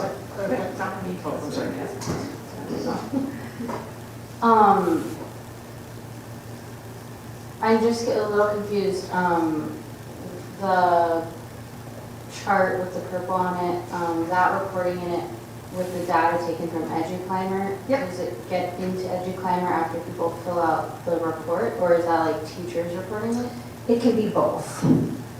But any report of bullying and harassment should have, so even if a parent or a student would verbally report that, if it is identified as bullying and harassment, then a written report would be also completed, which is that written harassment form that's in that second paragraph. That's a copy of that, because that's based on board policy. And then it's put in and identified in EduClimber. EduClimber is another data source that we use to help collect data. Did I answer your question? Kind of? Yeah, the wheels of my brain are slowing as Okay. I Okay. but I hear you. Thank you. Yeah, on the question of reporting, I guess I'm kind of curious. I was reading that second paragraph and trying to kind of read from the perspective of a parent. So parents and students are encouraged to report any situation of disrespect, bullying to a teacher, counselor, or administrator. Bullying can be reported by choosing to print out, complete, turn in the form, etc. So I guess, from the perspective of a parent, I'm thinking through like, let me phrase it a different way. What do you wish parents knew about the reporting process or how to resolve problems when they occur, right? Like, you encounter parents who are very aware of what mechanisms are in place and many who maybe are not, and are kind of just, feel like they're flailing. What do you wish all parents knew about, like, how to resolve things efficiently and successfully? I would encourage parents to reach out to us as soon as possible. I think far too often I'll hear from parents that it's happened, they're still worried about a concern that happened, 3 months ago. And it's really hard to address a situation like that happened so long ago, because also we don't remember things accurately. Sometimes students aren't the best, it's after 3 months, it's really hard to reach out as soon as possible. It's hard for teachers to resolve an issue in a classroom if they don't necessarily know it's happening. So I think the sooner we know about these things, the better we can be at addressing those issues. And that might be a good question for Mr. Betcher or Mr. Drake or Ms. Schofield about, what would you like to see if you were going to give parents advice on bullying and the process to make it better. I will say that this is an issue that, our district has given a lot of attention to for good reason. And if any parent has ever been in a situation where you feel like your kid is being bullied, as a parent, that's a very sinking feeling. What I can tell you is that I've seen firsthand how our principals deal with it and take it very, very seriously. So to Tonia's point, reporting quickly is very important. I do think it's important to keep an open mind in terms of, what is bullying and what is misbehavior. And when you're talking about 3,300 students and 3,300 kids, there are going to be issues. However, that doesn't mean that it's very important to document those things so that if there are repeating patterns, if there are significant misbehaviors, if there are imbalances of power and targeting, that needs to be addressed. But I don't know, Mr. Betcher or any of the principals, do any of you have any comments about bullying that would be helpful tonight? I think the student and, have a trusted adult in the school has helped tremendously. Our staff works hard to make sure all students feel safe and supported in the school. I think that's been a tremendous thing for our students, but also encouraging students to talk to their parents and then parents to relay to us in a timely manner, like as soon as they hear about it, because many times we can stop, behavior incidents before it becomes repeated in bullying. And that's where we would like that to happen, where it's a learning situation for students. But I think, I think we have the tools available, whether it's email or phone calls, and we get those. And it's important that we take everyone seriously. But unfortunately, sometimes it does rise to the level of bullying, and using the bullying reporting form is a good tool to use as well.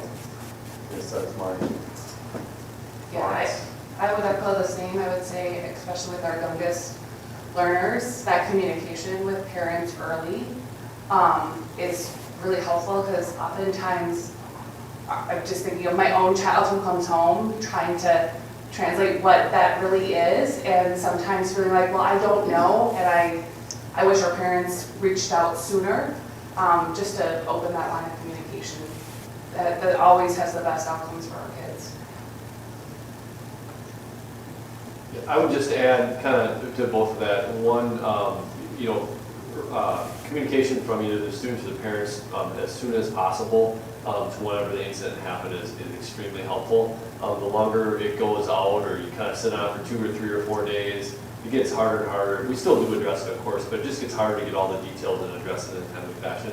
And then, like Mr. Betcher mentioned, the relationship piece. In a lot of these, probably the last couple of years, students are more comfortable talking with staff members about some of their concerns, which may or may not be bullying, but maybe it's student conflict or just issues they might be having at school that trusted adult can help them kind of work through. Sometimes it turns out to be kind of an issue that administration needs to get involved in, sometimes it doesn't, but just having somebody to talk to and kind of process through these different situations that end up happening it's been very helpful. I think those are extremely helpful responses, and I think it kind of goes back to the thing that made me think about that question, which is the question of reporting. I'm curious from your perspective, Tony, how do you feel that the report form supports the human interaction side of solving the problem, or is it just a different thing? Because ultimately, there's a teacher in the room who really resolves things. It's the principals, right? The paraeducators. Does the form?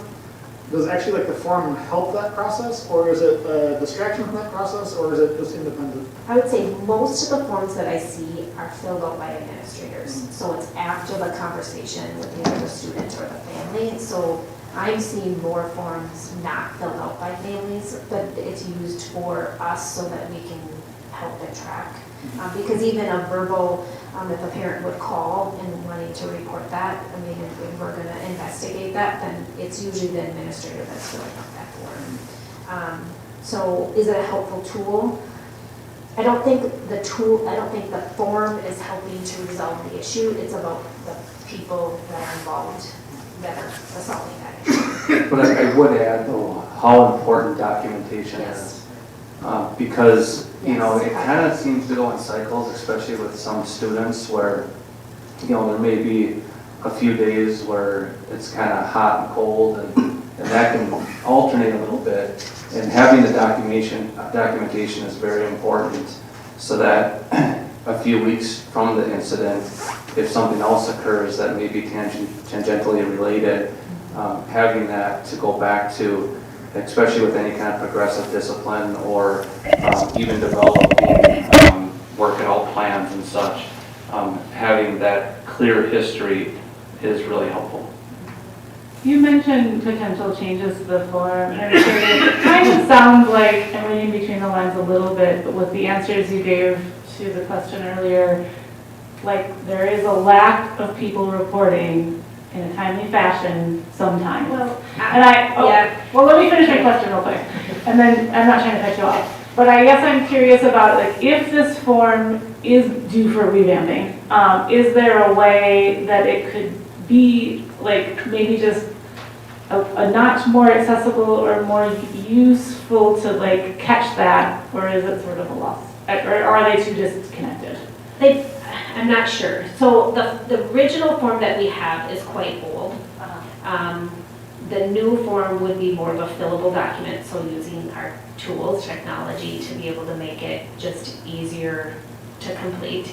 And then also on the back side, when you're doing the investigation, really highlighting the connection to make contact with parents of the victim and parents of the offender, if you would know who the offender was, to really do some follow-up. So those kind of two things to highlight on the new form. Now, is that going to make it easier or getting more families to use the form? I don't think so, but it's more of updating the form because the form was very old. Well, and we had a discussion at the board level about closing the loop, Yeah. you know, and that's something that we've already talked about as an administrative team. And we think there are some slight adjustments to the form that could help with closing that loop. It still isn't going to give us the authority to share student privacy data with, you know, the other parents without permission, and that's always a challenge. But we do think there are some things that we can do to close the loop. Since you brought up closing the loop on the subject of that, and with complete respect to knowing you can't go tell a person whose child has been a victim of bullying what happened to the offender, right? But yeah, we are totally not suggesting that. But I feel like something that came up in conversation earlier, and I am curious, you know, about how that relates to this report, is the question of like, what is the, you know, what is the follow-up a week later, 2 weeks later, both with, you know, the victim, so to speak, how is that person, you know, being supported in, you know, recovering from that experience, right? Feeling included, and what is happening, like, kind of the same question, I guess, with the offender, right? How is that person being kind of guided into a different path? Yeah, I think that's very individualized based on the situation, based on, you know, especially for the victim, what is the student's comfort level, what is the parent's comfort level as far as follow-up. Sometimes it's meeting with the school counselor, meeting with another trusted adult in the building. If it's not the school counselor, they may have a connection. Sometimes there's reteaching for both parties. Ultimately, we would love for the two students to come together, come to an agreement, resolve this issue. Some cases that may work, other cases it's best for them to stay apart. You know, our youngest learners, this is a learning opportunity. I think sometimes that's hard for some parents to understand that, you know, even if a student is doing something, to educate them that this is not the right way to treat other people. So it's kind of that learning experience and continuing to do that. Where older students may be less of that, there might be different kind of consequences for some of our older students who would maybe continue to do that or not learn from those opportunities to learn. So. And I think Tony nailed it pretty well, but I think the principals could also chime in. I can tell you that pretty much every bullying situation I've seen, there have been steps to follow up with the victim, to provide the victim with some tools, with some ideas, with some support. Principals, is there any examples that you'd maybe want to give? Like, for instance, I know Oaklawn has the walking path. I can't remember exactly what they call it. Peace path. Peace path. And that certainly, you know, every case is different, and there's certainly some pairs of students you would not want to put on the peace path together on certain days. But that's one example. I don't know if there's any other examples that any of the principals have. I can just, say from the middle school standpoint, this will be the third year going into our core leadership, where our 8th graders have connected with 6th graders to be more inclusive in our school. I have seen that has been a tremendous benefit to our school, because now these 8th graders, who sometimes can be a little, kind of this is our school to the 6th graders, now they're including 6th graders in activities, they're kind of teaching 6th graders in some of our CARES activities that we do. And I've just seen connections made there that you would never see before. And I give our core team that has developed a tremendous, it's just been tremendous at the middle school the last 2 years, and it needs to continue to. It's really, made a more inclusive, united school too. It's not by grade level.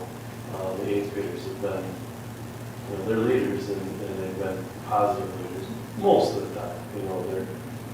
They're kids, but they understand that now they have a leadership role, and I've been impressed by that in our school.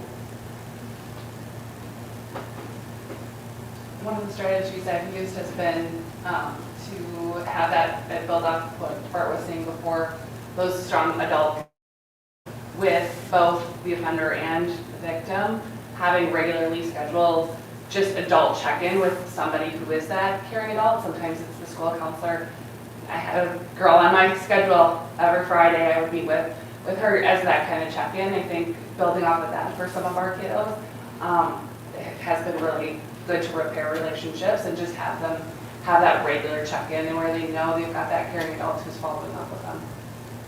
At MHS, one of the things that we've done a lot, not as our only solution, but one of them is use our school counselors. They do a great job of being able to check in. They'll put either the victim or the offender or both, depending on who it is, on their calendar for a while. Maybe it's a weekly quick touch base, see how things are going. And a lot of times that turns into a lot of, as you can imagine, a lot of conversations that have nothing to do with the incident, and a whole lot of other things to do with what's going on in their life or what's happening at school, which is a really positive piece too. I guess I have one last question, personally, and I'll see if you're wrong, but with respect to this case that we see, so this is just, these numbers just reflect things that were reported and were determined to kind of like rise to the level of bullying and harassment, and as we talked about, like, lots of misbehavior is not that.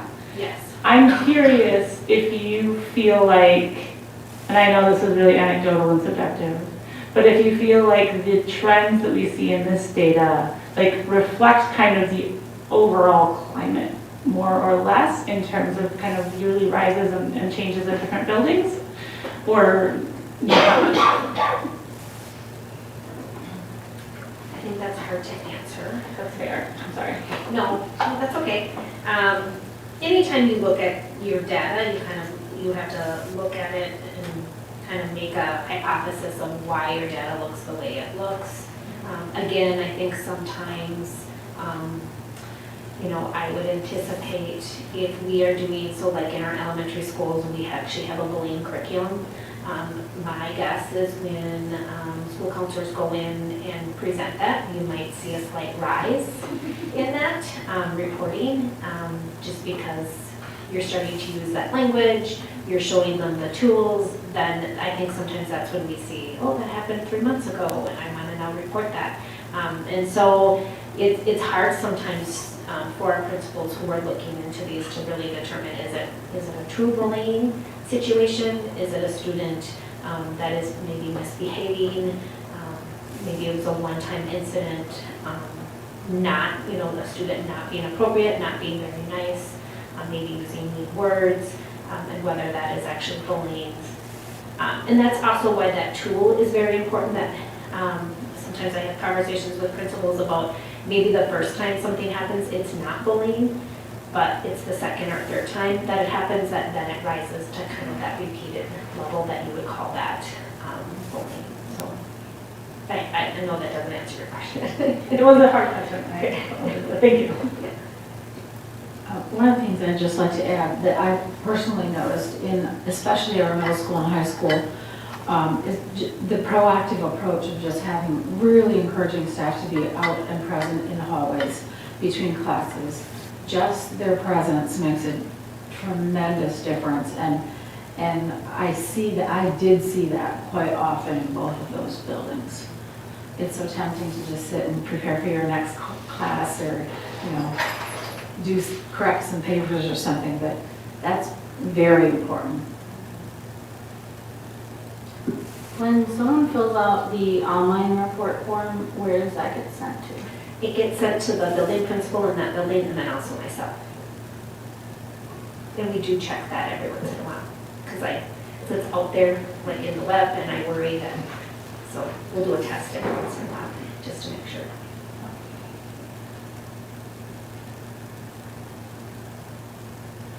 I guess,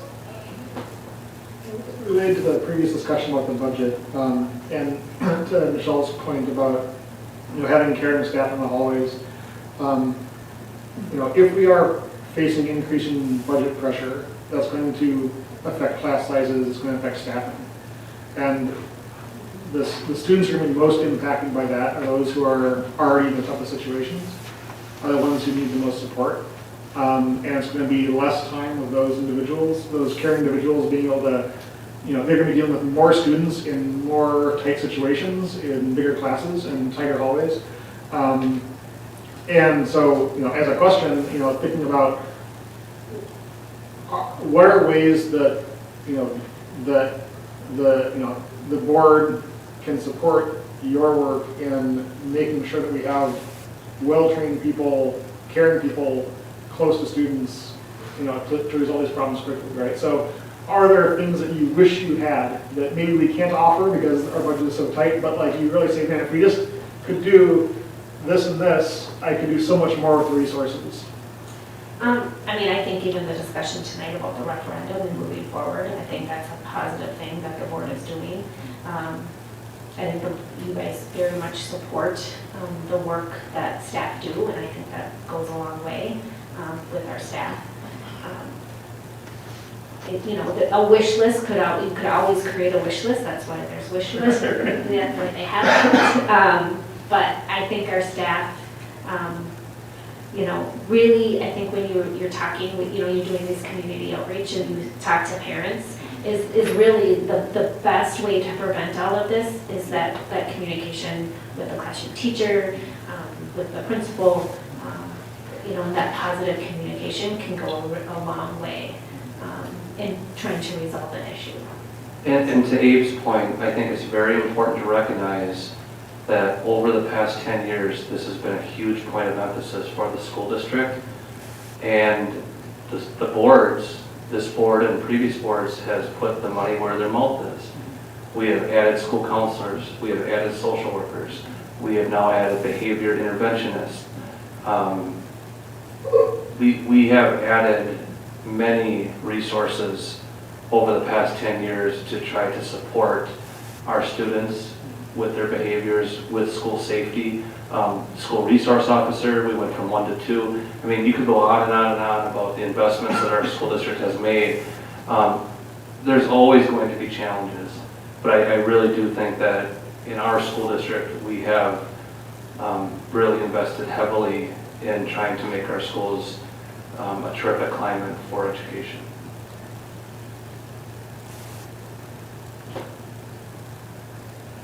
Any additional questions before we let Tonya leave the hot seat for the night?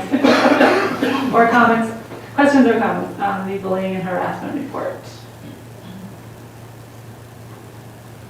All right.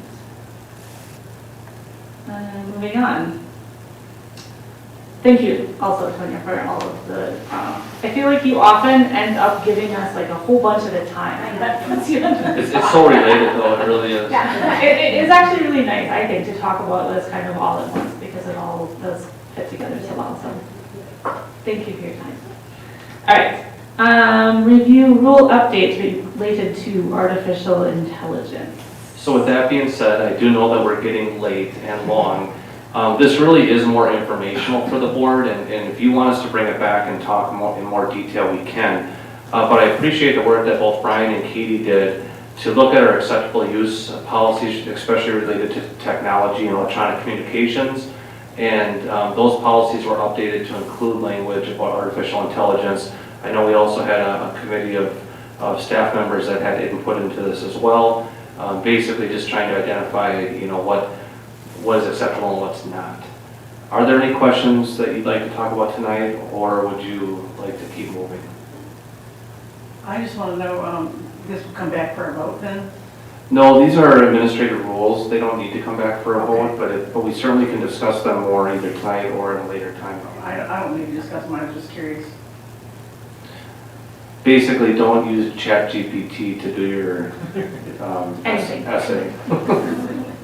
I know it's way more than that. I will say one sentence. So I think these are a really good foundational start, and I am happy to talk at length about these topics if anyone's curious, my professional opinion since I come from this field. But for now, this is a great foundation. Was a run-on sentence. Thank you for the effort that went into this. I know what a complicated mess that is, and I appreciate your work on it. Any additional questions or comments on the updated rules? All right, review admissions and rental fees for 2024-2025. So per current school board policy, admission fees and rental fees are administratively set in our school district. We have kept our fees down. I don't think the rental fees have been changed since 2018. We are looking to increase the admission prices for the various sporting events and such by $1 for this coming school year to better align us with the Big Rivers Conference. So for adults and students attending ball games, the price of admission will be $5 this school year instead of $4. And then annual passes, it'll be $50 for a student for the entire year. For a single pass, it would be $75. For a couple, it would be $100. And then for a family, it would be $150. I also want to point out that a number of schools in the Big Rivers Conference have also gone to allowing high school students to attend high school events at no charge. We are also planning to do that. It's been identified as a barrier for many of our students who would like to attend events and be part of those extracurricular activities. The price of admission is a barrier. So we think that the slight increase in the fees will more than make up for allowing the high school students in using their high school ID. And then lastly, the rental fees for using district facilities, those were increased $5 pretty much across the board for the different user groups. So the updated list is there for the board. Any questions, concerns, or feedback? Joe, the student yearly pass at $50, it says for college students or non-MHS students. Well, I guess, okay, I think I just answered my own question. So it includes elementary and middle school students too? Yes, if a family wanted to just purchase a pass for their middle school student, they could do that. I think it's a great idea to waive that admission fee to events for students to make it more accessible for everybody to use. And I think, as someone who, I guess I have that little card in my wallet that I never use. But I certainly don't mind paying $5 instead of $4 if anything we're going to. I think it's an excellent compromise. There are some questions about why the free admission would be for the high school students only. And a lot of that has to do with supervision of children. So, while middle school students and elementary students are certainly welcome to attend events, it is preferred, especially at the elementary level, that they're supervised by a parent. Good idea. I can see lots of parents just dropping their kids off and saying, go watch and we'll come pick you up. And there could be some issues. That's a good idea. maybe not a lot of parents. but- Any additional questions or comments? Again, as Joe said, you know, this doesn't require a board vote or approval, but it's good to have this all out here. If there's nothing else, we'll move on to review extracurricular staff contract requests. So this is a monthly report for the board that's informational, so unless there are questions, it's just for your information. Am I reading correct? I know there was a concern about finding a head swim coach. We got a head swim coach and it's Jenny, that's great. Good. All right, moving on. Items related to next meeting dates. Board committees and reports. As was mentioned earlier, we just have one community listening session scheduled. Oh, it's not right on here, but it is July 24th at the Leisure Center. Our regular board meeting will be August 12th. New teacher orientation, there's a bunch of additional information. Jenny will be sending an email, right, about the board members asking if we'll attend any of these beginning of the school year events, including the new teacher luncheon or the in-service dates. And then our annual meeting, 6 p.m. at Menomonie High School, August 26th. And first day of school is August 28th. Any questions about the upcoming meeting dates? I'm sorry, I'm just thinking of the past. Do we have a meeting before the annual meeting? So we would have a short meeting before the annual meeting if we have business to attend to. The main thing would be if there are hires, right? That's kind of the. I would say more than likely we will have a brief special meeting before the 6 o'clock meeting, but we're knocking on wood right now. Staffing is looking very good, so we may not need it. Which is great news, by the way. Thank you for that. All right, we have some closed session agenda tonight, so I'd like to suggest a 5-minute recess and we'll regroup and come back and close session. Thanks everybody for your time tonight.